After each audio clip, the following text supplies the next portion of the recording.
Okay, let's do it.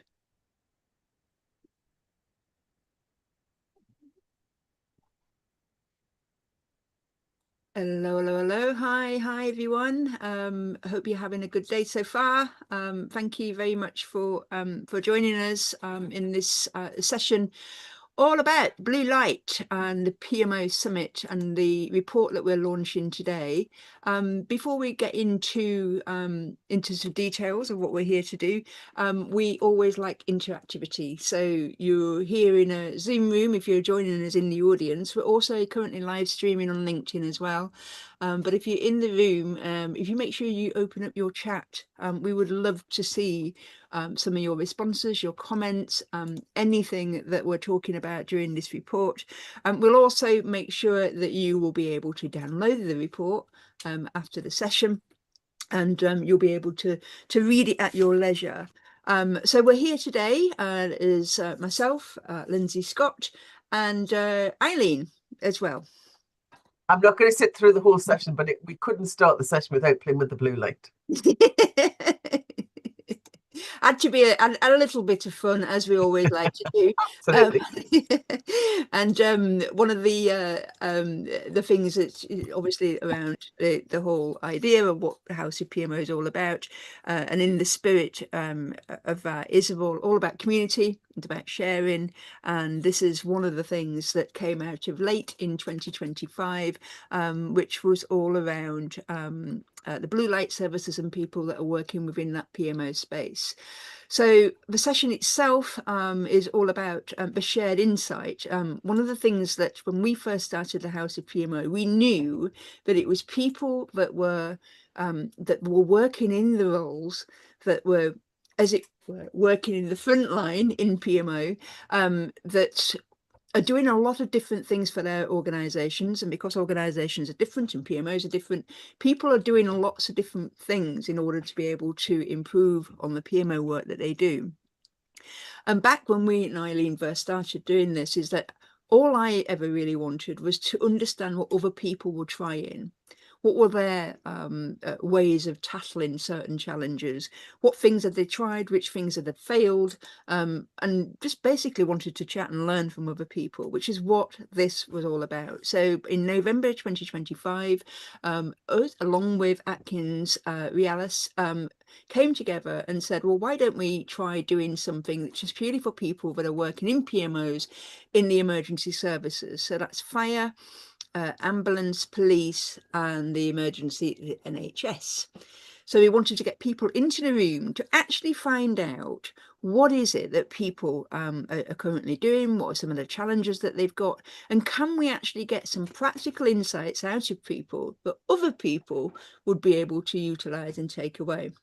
Now, recognizing that, you know, this is a blue light report, one of the first things that came out of the entire day was actually it could be any type of PMO from any type of organization sitting around the table as well, because some of the challenges are not just for blue light organizations. It's wherever there is complex change, in regardless of the industry that you're working within. So it has more than just people, you know, for people in the blue light sector. You know, it is for PMOs really across all industries as well.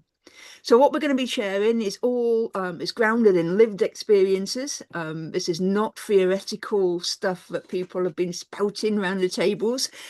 What we were doing on the day itself was essentially having people listen to a few things. So we had some sessions from Atkins. We had a panel session from 4 people that were working across each one of the services. And then we had a round table kind of workshop type activity. All of it was recorded. Every single word was recorded. And that's what we've used to create this report, including everything from the round tables. So from today's session, then, in terms of a launch, and you will be able to download this report yourself and have a good old read through. And I will warn you, it has got a lot of things in there, a lot of great things, but there is a lot of stuff in there, which is obviously, you know, what we need. So today we're going to be talking, yes, about the summit, where we started, what kind of challenges. We're going to talk about the 8 main challenges that made it into the report. So that's the details, 8 challenges, but there's also other things in there that were touched on, but perhaps didn't go into as much detail. And then also just talking about the summary and the conclusions, so you can have a takeaway from this. So November 2025, we came together in London. So that's organisations in the room were from various places across the UK. Again, police, fire, NHS and ambulance coming together. Great thing about this kind of session, and a thing that was really obvious, and I think we always knew it would be the case, that when people got talking, we couldn't stop them because they had plenty to share. So there's a It lot. wasn't us for a change, was it? It's first change. A lot of openness in the room in terms of sharing, in terms of their own experiences. And the interesting thing is that the common themes became, surface really, really quickly. So we were able to, we knew that we were going to have a really great takeaway and something really useful and practical for people to use. So the summary and the challenges. Let's have a look at what some of the main things are. So the main headline is, and what came out of all of this, is that actually PMOs remain an untapped asset in delivering strategic change. So this is something that we kind of knew. I think it is probably, like we said, doesn't just for emergency services. I think we can also say that in different industries as well. So this line came, straight from some of the discussions, that it became obvious in lots of different pockets that it is untapped, that people that are working within the PMOs today can give more, they've got more, they have more experience, but it's untapped. What it also came out is, that there's lots of different solutions and lots of different things that people can be doing, but they're not always fully enabled. And it means that some of this stuff that we're going to be talking about today is actually not purely down to what the PMO can and can't do. We recognise that the PMO is in, a wider, more complex organisation that has different types of pressures, but also a leadership issue in many of the respects that we'll see. So what we have got then, so it's an untapped resource, but recognising that for this industry specifically, that there are certain pressures that make it maybe just a little bit unique. When you combine all these 4 together, from emergency services pressures that are in on every day to day, which is obviously, it's about rapid response. Yes, there's political pressures. Yes, there's limited budgets, and it's constant. There's constant demand. I think many of us that might be sitting in the audience right now that may not even be in the emergency services, you will know yourself just how much demand there is for services on a day-to-day basis. From a PMO point of view, then, it's how the PMO can help services and how it can do that by moving from a administrative PMO to something which is more of a strategic partner. And we will talk in more detail about what it means to be a strategic partner in the emergency services today. So it is about the PMO being able to do its work that allows services, whether it be police, fire, ambulance, and so on, to align its efforts. How PMO can help services influence leadership. It's also how PMOs can help services survive the pressure of change delivery. So this report is called Supporting Change in the Blue Light Services.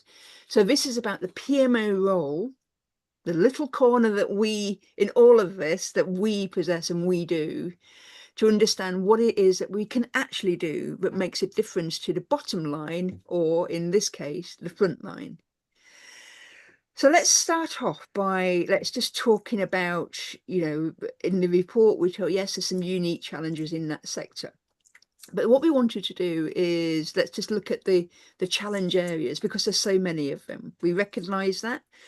And well, before we started the summit itself, we wanted people to be able to see that we'd already done some pre-work. And that was about getting people that were working in this space to give me a bit of their time and just to tell me what's going on in their world. And there were 16 challenges that were identified from those conversations that I had. And these were conversations with people that were working in police, fire, ambulance, and the NHS. And we went to each one of them, and these are the kind of things that they were talking about. So not for every single organisation were all of these, major challenges, but across the piece, these were the ones that were identified. So top challenges identified that they can see, so PMO people can see in their day-to-day work. Some of it might have a direct impact on what the PMO is currently doing or what it is. Some of these are more about the view of their organisation and what they can see happening on a day-to-day basis. But you'll see in the report that we've managed to take their challenges and give it some kind of structure. And we've got 4 theme areas, which is things around delivery and strategy. So that's about, the whole project management space. We've got things about people and change. We've got things that are about the culture and the collaboration within these organizations, and also some of the things that came up which are more future focused, so more about where they're trying to get to or things that are happening or coming down on the horizon. So there were 16 identified, managed to group them into some themes. And what we're going to look at now for the rest of in this session is focus on the 8 that dominated the conversation. So let's have a look. Let's start off with the first one. And we've grouped together challenges 1 and 2. So challenge 1 was all around executive leadership, and challenge 2 was all about strategic partnering. So this is predominantly about executive sponsorship, and also about the PMO and how it is perceived within the organisation today, and perhaps how it needs to be perceived and actually what it's going to be doing going forward. So first of all, let's have a look at what they classed as being some of the problem areas. Now, the way that the report is laid out is that we talk about and introduce each challenge in terms of what that challenge is about. We cover off what's working, what's not working, and some of the key actions that PMOs can take today. So Eileen, so we put it into some of the kind of emergency speaks and the ailments that we see around these 2 challenges. Do you want to give us a bit of an insight into what some of these symptoms are? Maybe picking off some of the most common ones that we identified in this report. Yeah, and I think there's 2 aspects to this around the whole kind of sponsorship piece, and I always find it interesting because sponsorship is an issue in many organisations, and there's kind of 2 levels of sponsorship that we struggle with. Firstly is sponsorship of individual projects and programs within the organisation. Often, again, a symptom because we've got so many projects and programs. So sponsorship tends to be a name on the top, somebody who you quote to hopefully carry some weight in terms of getting some progress, answer some issues on a project or program. Also in terms of it might be, and not always effectively, it might be a place where we can escalate some issues. But typically the person who receives a report, but they almost have got a kind of a watching eye rather than an active involvement in the project. So there's definitely kind of projects are really struggling without that kind of really onboard leadership and direction. But I think it also shows as well in terms of the sponsorship of the PMO. We've talked about, kind of how important it is to have somebody in the organisation who truly understands what the PMO is, what it's about, and what it can do. And although we might have a line manager in an organisation, that doesn't necessarily mean we've got an active sponsor of the PMO that really helps us and supports us in driving forward what the PMO can do and how the PMO can help. And an awful lot of PMO managers work really hard to do the right thing for their organisation. When we speak to them, they say, oh yes, the organisation agree with what we're doing. But there's a big difference between agreeing with what we're doing and actually kind of driving that forward. So this is a real kind of step up to the senior managers and being able to kind of have a conversation with them about understanding what kind of good sponsorship looks like and trying to get them engaged more in driving some of the individual projects. And I think that some of the challenge for that is the PMO sometimes have to step in and fill that gap, and it's certainly not where our primary role should be. So what we're looking for in the report is really to do this shift from actually not just kind of sending out reports to kind of all and sundry and saying kind of this is where the status reports are. What we want to do, we want to start providing more insights and dedicated decision support. So the whole idea of project and program governance is that we have an understanding of who is accountable for the decisions, and the information, the data, the evidence that we provide is specifically helping those individuals to actually kind of make those decisions. So if we can kind of move from vague sponsorship to having a single accountable owner for every single project, that gives us somebody who we can kind of speak to, who we can provide specific information for. And we can actually kind of work with them to actually understand how to use the data and what data we can provide to move them forward. So if there was one particular standout action we would look for in this to deal with this particular ailment, is really about trying to get to a position where you've got one accountable sponsor for every initiative within your portfolio, and also make it visible that the information that's been provided and the decisions that have been made around individual projects and programs are being made by that particular sponsor. So actually reinforcing their accountability for ownership of the project and program. I just spoke ahead of the presentations catching up. There we go. And I think, as I said, it's a common problem, and it actually just takes time and what it's really good is it gets us from a PMO perspective, it gets us talking to the senior leadership team about getting that ownership of projects and underpinning how we can kind of really add value to helping them do their day jobs. Okay, thank you.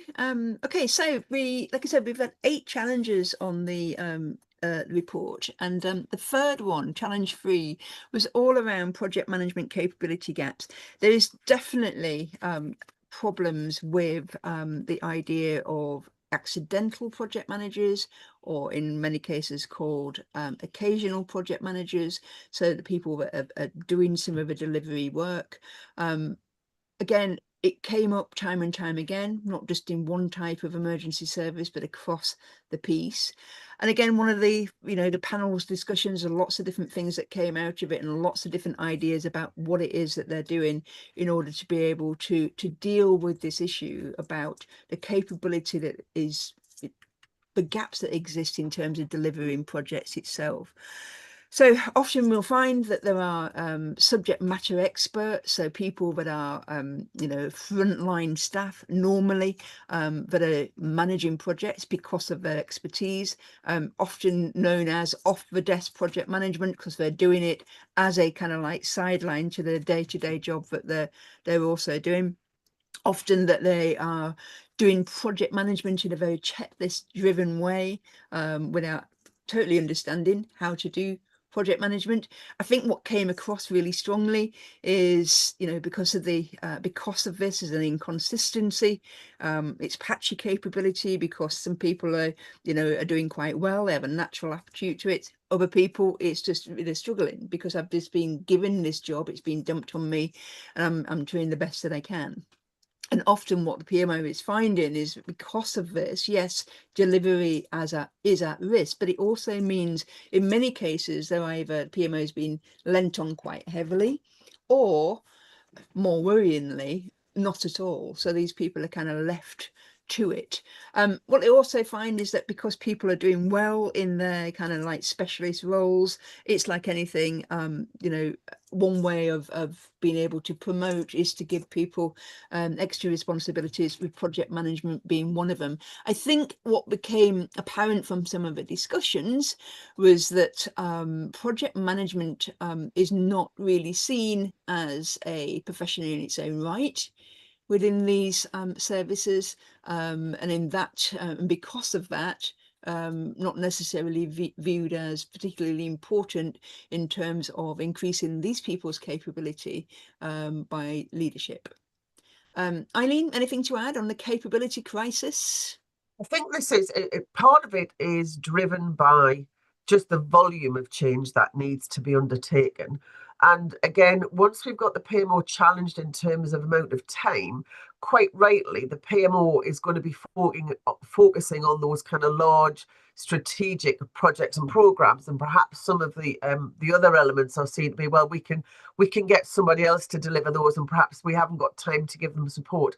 And I think there's a real opportunity here to look at the kind of the long term capability of the organization about those paths in and out of project management, where people kind of move into a more formal project management role. And so we need to think about how can we make some of those delivery frameworks, some of those processes, some of that training, some of that education available to the wider community across the organization without necessarily looking at a huge amount of more work from the PMO. So there's a couple of things that we would often kind of talk about is about doing a kind of a light touch overview, almost kind of set of kind of a help sheet. Or if we want to kind of call it a playbook that says we use some of the standard methodology. We might have a delivery framework that has 5 stages in it or 5 phases in it. We can do a kind of a really light touch that allows people who are delivering projects outside of the kind of the strategic portfolio to say, well, actually, I can learn the organization's terminology, I can learn and use some of the project and program templates that we have across the organization that almost kind of prepares me for when I'm going to kind of grow up to those kind of bigger and more kind of detailed projects. I think the other thing in terms of the sharing of that is recognizing that there is often a project management community, a community of practice about perhaps opening that up to more than just the people who have project manager at their job title.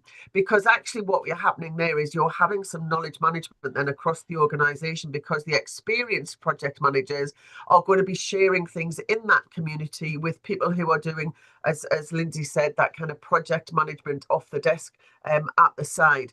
So I think it's really helpful having that kind of that minimum viable in terms of if you want to kind of do a project, these are the kind of the things that we could recommend, and we can kind of build those skills from that community, or even from those people who work in the PMO, providing some kind of fundamental support for setting up the projects and programs for the people who are doing it off the desk. So very much in certain big organizations, we have somebody who's kind of building the business case and setting the project up, and it's handed over to an implementation manager. From a PMO perspective, we can help off the kind of those accidental project managers in the setup of their projects and programs, so at least they've got a chance of kind of being successful in their project. So a number of ways in which the PMO can help. But I think if we were going to go for one real kind of specific thing in terms of how we can help in this area, is really looking at that kind of standard and said, you know, if you're going to do a project, these are the minimum things that we would do. So they've always got a kind of an easy checklist as they go through each phase of the project. I think one of the things that has come out quite a bit, and also some that we have in the House of PMO library, about a session that was run by someone from the NHS talking about their incubation period or phase 0, which was a really interesting share that about how they have managed to utilize that to help people that will be considered to be novices before projects are formally launched. What you're seeing on the screen in terms of the treatments are just some of the treatments for each of the challenge areas. We've not put down everything, because that's the whole idea of the report, to have a read of the report, because there's a lot more in there. We've just pulled out just a few of them.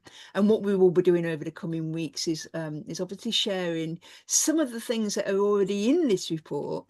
The House of PMO has already got a lot of resources that can help people to delve deeper into this area to make some of these things work for you. So let's move on to the next challenge area, which I think is again a really common one. It got picked up by many of the table discussions. Is challenge 4. It's when everything is a priority. So we're talking about prioritization here, about what we're choosing or to be delivered, how many things are going to be in motion in any one time. It became obvious that there's a lot of complex change happening. There's always a lot of transformation happening. There's always, something that is perhaps not correctly prioritized. Is this a nicer way to highlight some of the discussions that people were having? But it is this thing of a leadership issue, I would say, in terms of decisions being made about knowing when projects should be started, which one should be delivered, which one should be held back, which one should be cancelled, all of that kind of good stuff. So what you're seeing on the screen here are things like prioritization scorings, for example, the systems being misused and abused, things Never. just things where execs are avoiding making those difficult decisions, which obviously leads on to things like capability and resource capacity overloads, people ultimately not being very happy about all the change happening all at once. So yeah, prioritization was a big one, which makes total sense, doesn't it, Eileen, in this environment? I know, and prioritization, it goes back to what is sometimes called lazy project decisions, which is everything is a priority. And that, kind of, there's a real kind of role that the PMO can play here in terms of forcing the ranking of projects and programs into a kind of number one, number two, number three, number four. And although we've talked about the prioritization scoring can be abused, even if it's just a kind of almost a bubble sort, well, is this more important than the other one? Or is this more important than the other one? Actually kind of really looking up to the senior leadership to provide that guidance. But I think there are also some other ways that we can help in terms of helping them understand perhaps the kind of the staggering of projects across a timeline. There's still an awful lot of organizations that will sign off individual projects and say, well, that project looks a good idea. Let's get that signed off and we'll go. But I've actually lost track of all of the other projects that are current in the portfolio. So actually having that kind of visibility of all of the projects they currently sit and where perhaps we might slot this in from a timing perspective. And behind that, what we can have is some information and some data around resource usage. We talked about having a heat map from the organization. So where's all of the big areas of change? Is it always in one part of the organization, or actually are we doing kind of pockets of change in lots of different bits of the organization? So we can see what the impact is of not just delivering the projects from the resources, but how long it's going to take to embed and kind of change things when those projects go live. Other things that we might want to have some understanding of is about how much where the funding is going to go for the project. So all of that kind of boring kind of cash flow for the organization, the department, but also recognizing, I think, again, trying to increase the level of best practice we try and do in the delivery of the projects is start recognizing where some of the benefits of some of those projects are going to start coming through, because some of those benefits might be enablers for subsequent projects. So I think there's an awful lot of the projects we do, yes, we look at anticipated benefits, but it's very much based on the scheduling of when we can do the work, and actually having a kind of a broader holistic view of what the impact's going to be for embedding and when and how the benefits are going to be delivered in order to kind of enable future projects. So I think that's a really kind of expanding our view of what we think our portfolio map needs to look like, from just having a project delivery line to project delivery embedded and benefits realization. Gives a very different perspective and may help the senior execs to have a more visible view and helping them to do that prioritization. Again, if there was one particular thing that we would be looking at, and this kind of came up a lot, is about looking about kind of how we trade off between, kind of one project and another, kind of one put in here, and very much not just keep adding to the pile and adding to this month and adding to next month, but actually kind of saying, well, it's almost kind of on a one in, one out, or a one forward but one back as we go through that prioritization piece. Okay. As we said, there's more treatments or cures that you'll see in the report for that particular challenge. Let's move on, because I think what is unique, certainly what might feel unique, is that there is a lot of complex transformational change going on, and this again across each of the services. This was again thinking about, we're not just talking with blue light services. It's not just the police or ambulance or NHS in isolation. It's often that they are doing transformational change together. It's multi-agency, and that becomes obviously a really difficult challenge. There's also here is that often the focus is about doing that technical change, and like any change management process, often the people are forgotten, and it's the people that make the change stick.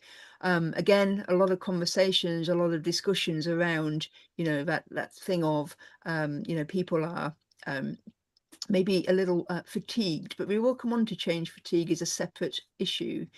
In terms of complex transformational change, then, often it is about this collaboration, working across agencies, and sometimes, and certainly in cases of organisations as large as the NHS, within the NHS as well, it can feel, because it's so large, and the work that you're doing with different departments and different hospitals, often with political changes, it is increasingly difficult in terms of the complexity of the change that's trying to be managed.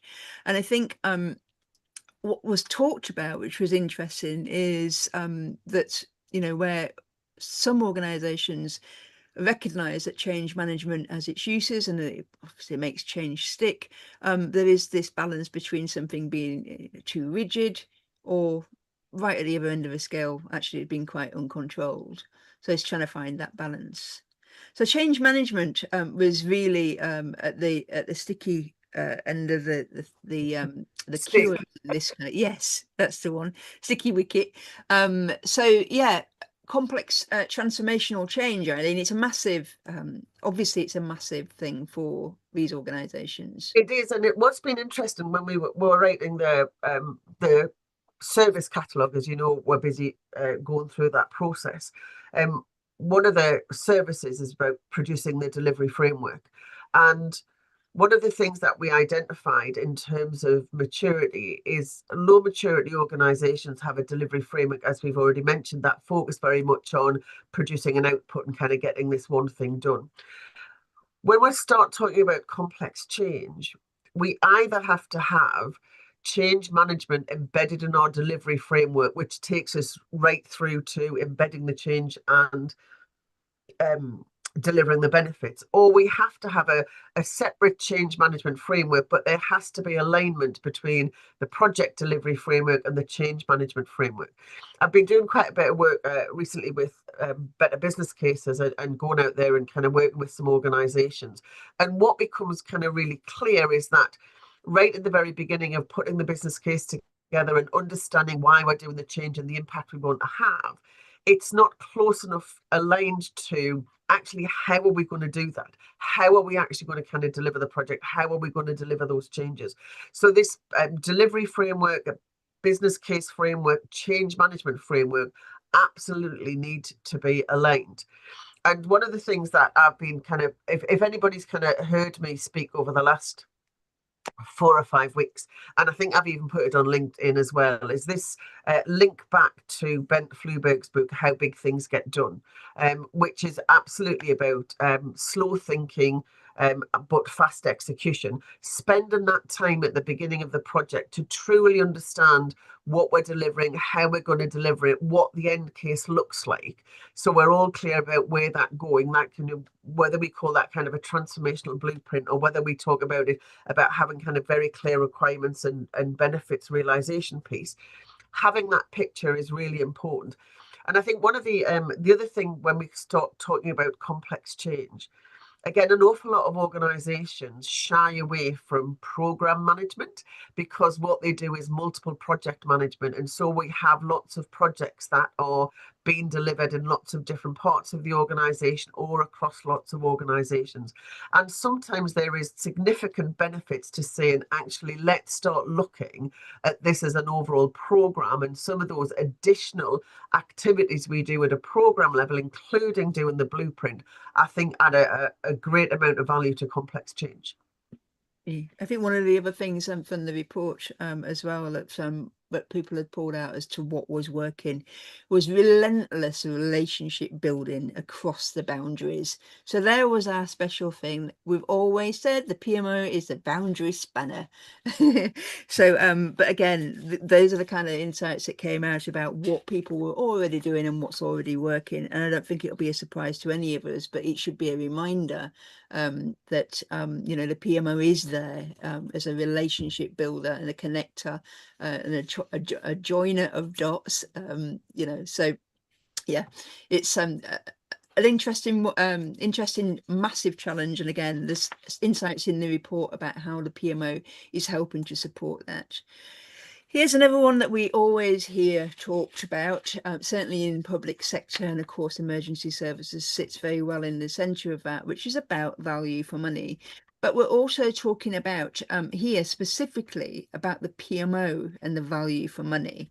This is the thing where there's a lot of people around the table talking about, they're still seen as a overhead. It's still seen as the function that would be the first to get cut if cuts need to happen in terms of cost savings. The interesting things are really great conversations around visibility, about where the savings that the PMO contributes to, makes happen, whatever wording you want to use there, are often hidden. But that's mainly because perhaps we're not particularly great at showing the value of the PMO. So some stuff there in terms of not having those kind of metrics that the business or executives want to hear. And again, I think in all my time of being around PMOs, it always seems to be the same thing, is that the PMO is always the backroom boy or girl. We never seem to, we're always maybe a little shy in shouting out about, this is the difference that we're making, this is how we're doing it, this is how we can prove it, all of those kind of things. But we hear it time and time again. Eileen? I think the real challenge is here, we seem to have so much work to do that it almost seems wrong to spend some time focusing on ourselves because we're busy kind of supporting all of these other projects, doing all of this other reporting. And we've then got the challenge of saying, well, actually, we don't want to take any credit away from the project managers or the program managers who are working hard to deliver all of these projects and programs. But what we should be able to do is demonstrate it, that we're adding some value it's by some of the things that we're doing. So by the processes we've got in place, by the data that we're providing, by the support and the sponsorship that we've encouraged from senior management, that is actually enabling some of these things. So again, it's about being able to kind of look at those metrics and say, this project and program was successful. What is it we did as a PMO that enabled those projects and programs to be successful? So actually, is it because of the risk management processes we put in place that those risks were identified much earlier in the project perhaps than they would have done, because of the tracking we did of risks across the piece, that actually we drove some of those mitigations? So even though we weren't the people who owned the risk, we weren't the people who actually did those mitigation actions, it's that constant kind of oversight and reporting that actually enable those that kind of savings to be made or that risk to be addressed. And so I don't think, one of the things we talk about in our certifications is about making sure we understand why the PMO has been set up and put some metrics in place to ensure that we're delivering the services that really add that value. So when we're starting to think about not just taking credit for individual projects and programs, but looking at what is the difference we've made to how projects and programs are being delivered in the organization. And one of the things I was talking about with a client earlier on this week, very often we do case studies in our organizations and share how great projects and programs were. Look at this, kind of Kate's delivered a fantastic project, so let's kind of publicize that and send it out across the organization. What I think is also really useful and also gives people confidence in the processes that we are delivering out there as a PMO and stop them appearing to be bureaucracies is look how effective the risk management can be and how it made a difference to this project. So that's still, we're not just about shouting out how brilliant we are, we're saying actually we're demonstrating that you as a project manager, you as a project sponsor, if you use these processes, it will help you do your job better.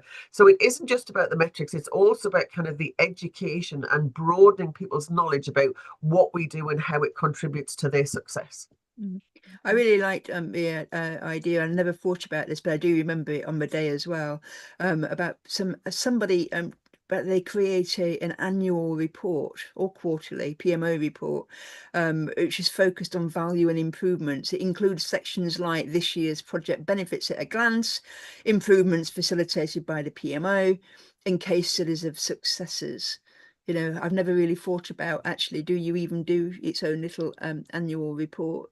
Because then if you think about something like that, you've got to think about, well, how are we going to make sure that we can fill it? So what kind of things do we need to be tracking and looking at? Lots of great ideas in there as well. Again, tried and tested. So yeah, take a look and download the report at the end of the session. So we talked briefly and touched on change fatigue. I think anybody who's here on the session that is working in this environment at the moment, they'll not feel unfamiliar. It was clusters, or here we go again, here's some more changes, here's some restructures, here's some political changes. All of that kind of stuff leads to obviously burnout, people being resistant to change, but I think it's more than just about change management. I think it's highlighting specifically about the people at the heart of these organizations. That's why people choose to work in this environment, because they want to do good. They want to be able to help the people that they're serving. So change fatigue, I'm even tired thinking about it. But yeah, have a think about this, Eileen.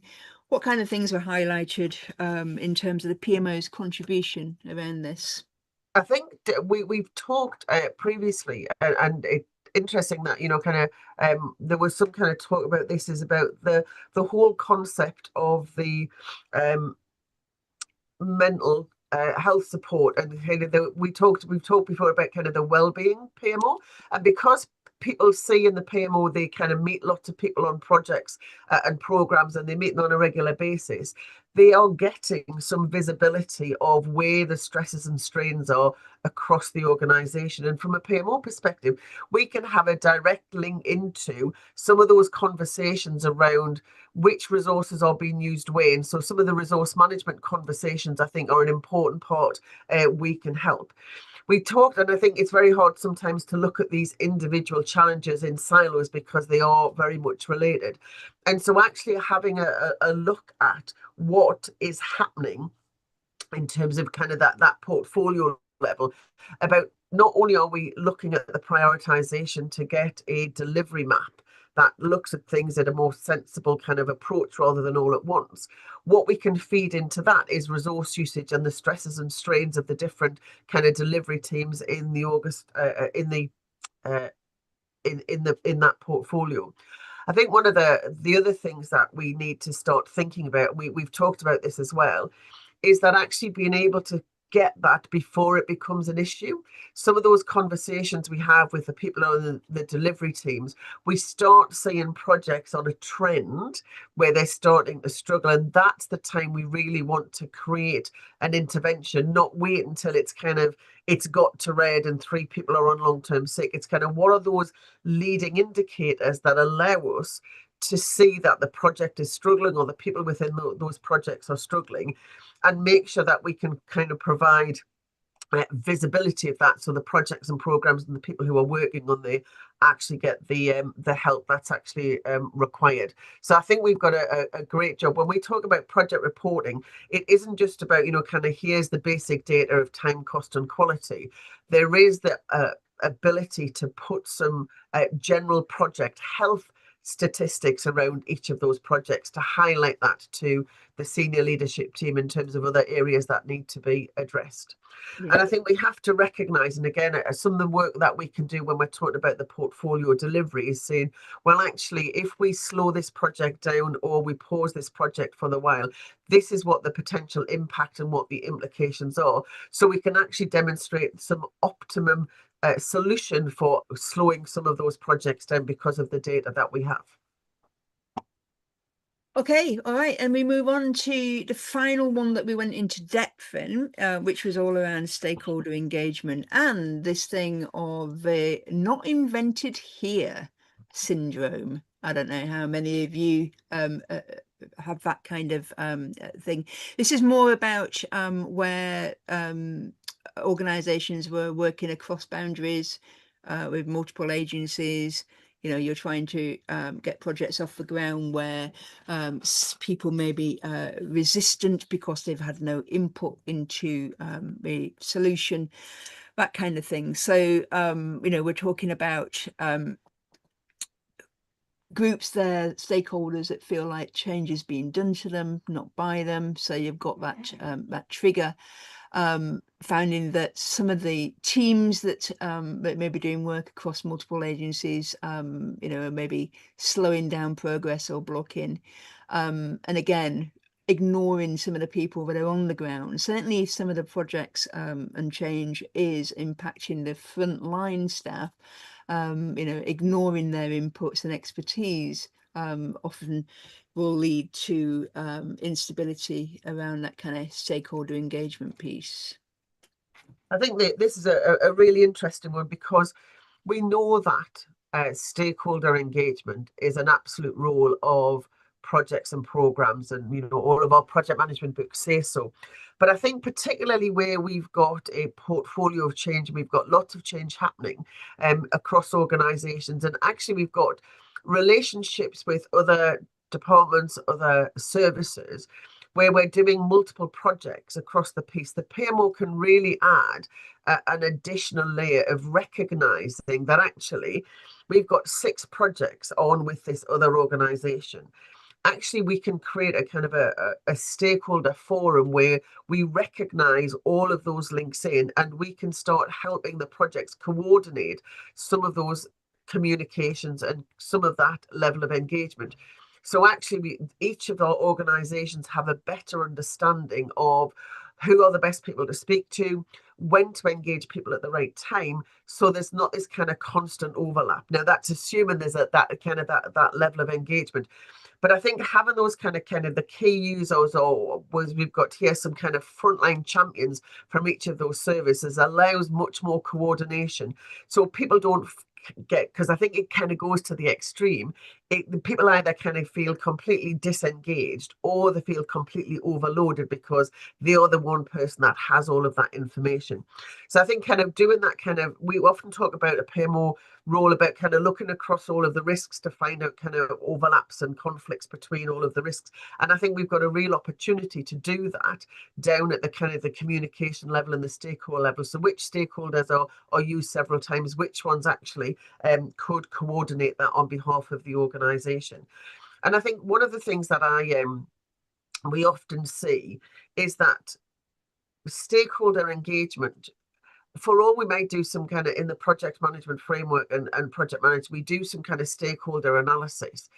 there's very little continued stakeholder analysis if we go through the delivery as we go through the delivery piece, and supporting the projects in updating their stakeholder analysis and having an understanding of how their stakeholders have moved as we go through the projects, to make sure that we continue to engage, but continue to engage with the right people throughout the project is really an important part of good delivery of projects.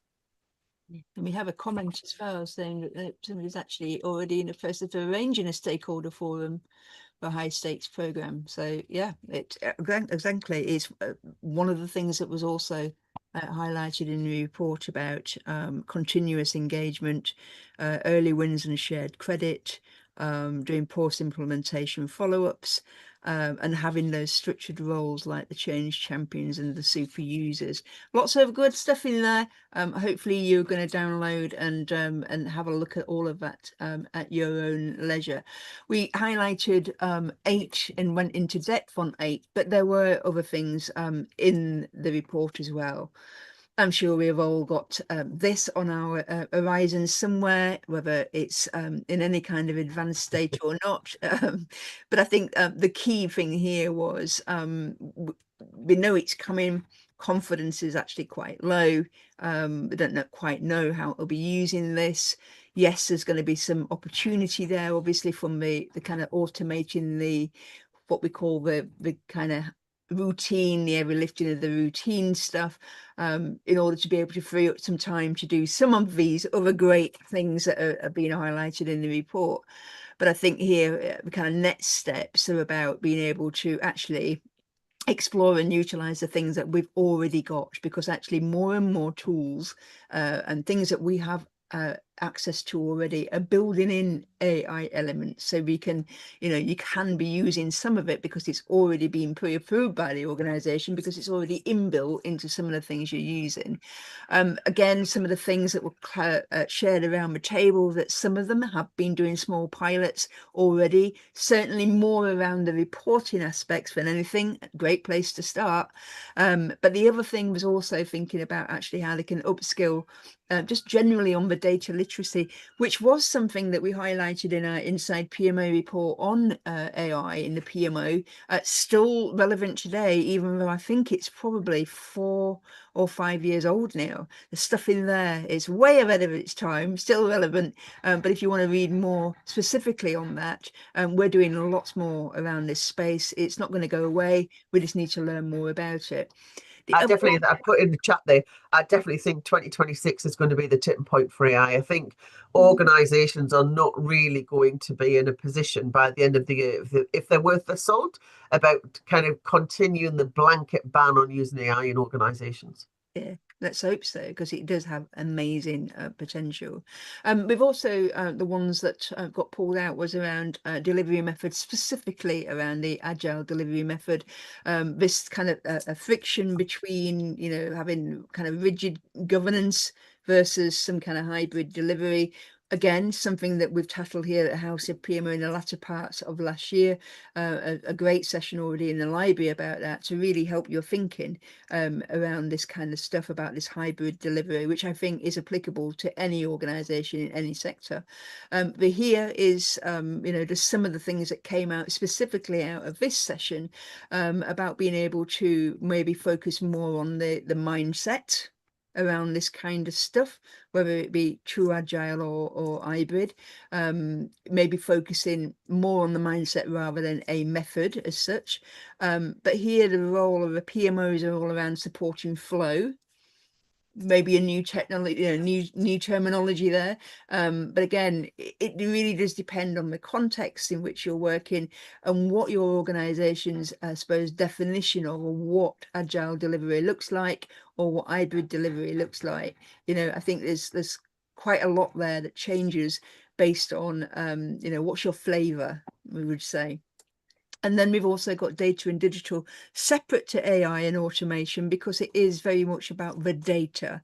Again, pain points, fragmented data. We're relying too much on spreadsheets. Some of us do have tools available, but actually perhaps not leveraging them as good as, or as well as we should be, rather than, thinking we need new ones. Not necessarily the case. We had a great session at the end of, in fact, last month in Glasgow, about this central data source. It's not a single source of the truth. It's just about, essential data sources, and about being able to really understand where our data is coming from. Can we get better at the source, which is that input, in that data input level? Will that make a difference in the way that we're able to utilize it? Because it's only until we get our arms around this that we can do some of that stuff. Right back in challenge 1, where we were talking about insights driven decision making, it's Yeah. going to come from this kind of data. So yeah, it's interesting stuff. Anything to add on that, Eileen? I think what's going to be interesting in terms of where the skills and capabilities develop within a PMO perspective. At one time, all of the data skills was in IT. And I think more and more the PMO roles need to be data literate, and whether we start seeing the data specialist role more common in a PMO perspective, so they know the context and what the data is going to be used for. There. You're going to be able to see from me a new report again in June this year, which is the next Inside PMO report, gets into some of the specialist roles, and I think you'll be seeing one around data. Okay, Possibly. conscious of time, we also, in this report, just took the opportunity to think about that leadership opportunity, because actually a lot of these challenges cannot be solved by the PMO alone. We do need deliberate leadership choices. The stuff that we've talked about prioritization, about everything being a priority, trade-offs need to be clear, about being able to pace the change, protecting people, that people can only do so much. We've got that investment in capability. If you want people to be delivering projects, and we've just said, and a lot of it quite complex, you can't just be delivery tools. You've got to be upskilling the people that are using them. And of course, it's a report by the House of PMO. We need to be positioning these PMOs as partners, especially in these organizations where the change is complex.